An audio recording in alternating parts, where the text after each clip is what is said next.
一碗红枣，一碗糯米粉，搅一搅，蒸一蒸，出锅就是一道美食，新手也能一次成功，别错过，赶快学做起来。碗里倒入30克红糖，加入150克热水，将红糖化开，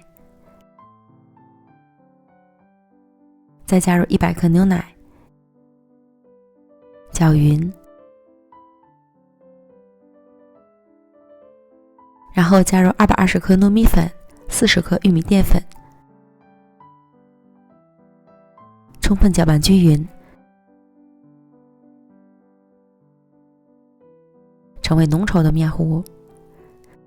最后再加入50克红枣丁，拌拌均匀。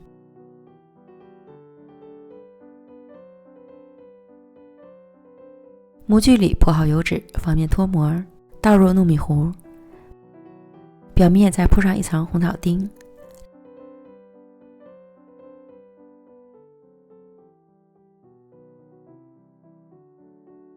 凉水上锅蒸，水烧开后蒸30分钟。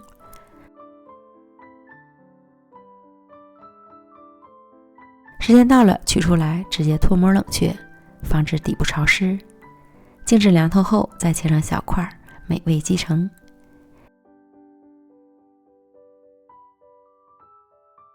这样一道简单的红枣糯米糕就做好了，软软糯糯的还筋道，红糖和红枣的香气十分浓郁，嚼在嘴里真是太香了，冷吃热吃都超赞。